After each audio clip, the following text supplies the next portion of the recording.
as I have to,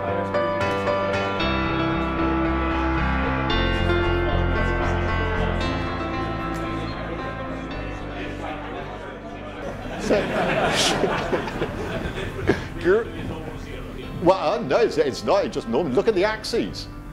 Look at the size of the axes. They're on different axes.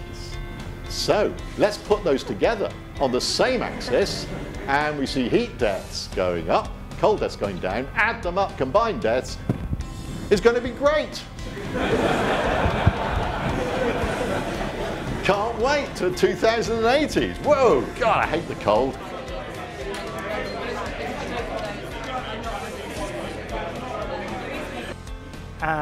And you dilute it and dilute it and dilute it and dilute it and dilute it until the final liquid has none of the active ingredient left. Okay? If you're rich and powerful and you threaten to sue for libel and you saw £500,000, that's the kind of money that people lose. So if you're an academic journal or if you're a local newspaper, you just back away. All do that. All they do. Imagine if oh yeah.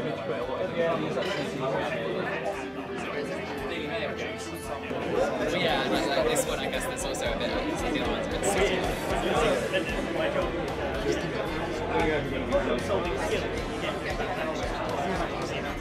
The Natural Environment Research Council, or NERC, they take responsibility on the atmospheric side at least. They have all kinds of additional responsibilities for oceans and land-based science. The research I do, I study how the sun affects the Earth's space environment, and I've moved on recently to talking about how it also affects the Earth's lower atmosphere and the weather systems. And it was something completely different. It really was something that I'd never seen before, which was images like this. And you maybe can't see the detail, but so you've got the fist of justice with the word socialism, with weird flowers all the way around. I'm not quite sure what that is. This is an illustration from one of the magazines, really reflects a big key thing that they were worried about, which was the idea that scientists were kind of being manipulated by particular industries. You can see the iconography, you've got Lenin and Marx there. It's much more explicitly wearing its left wing on its sleeve.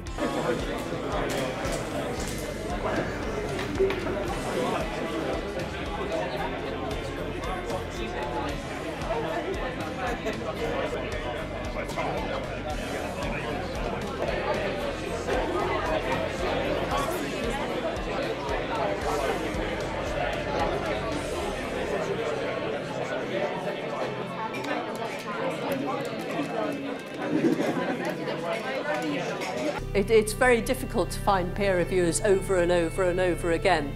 But yes, that would help, I'm sure. But going back, what did you say again? Make the author's name anonymous. It's interesting, isn't it, that the person who reviews the paper knows the name of the author, but the author, or nobody ever knows the name of the reviewer. At the moment, the death toll is 28 from acute radiation exposure and about 19 thyroid deaths. Okay?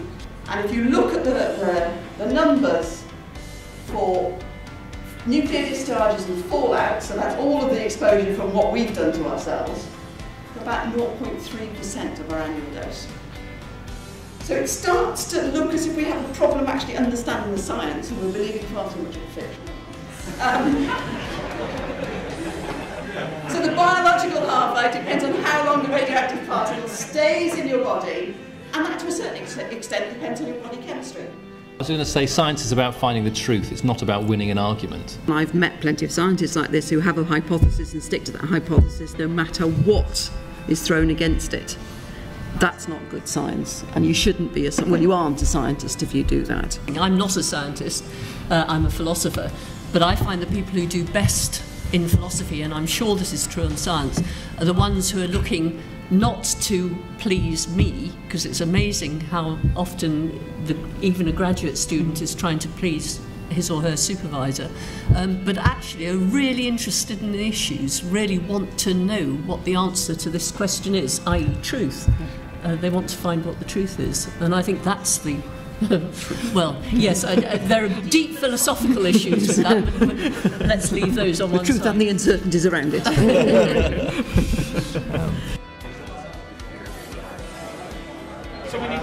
So having it in this setup makes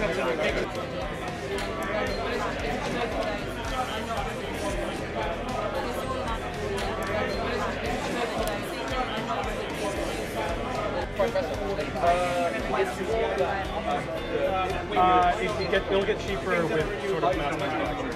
Okay, so this takes much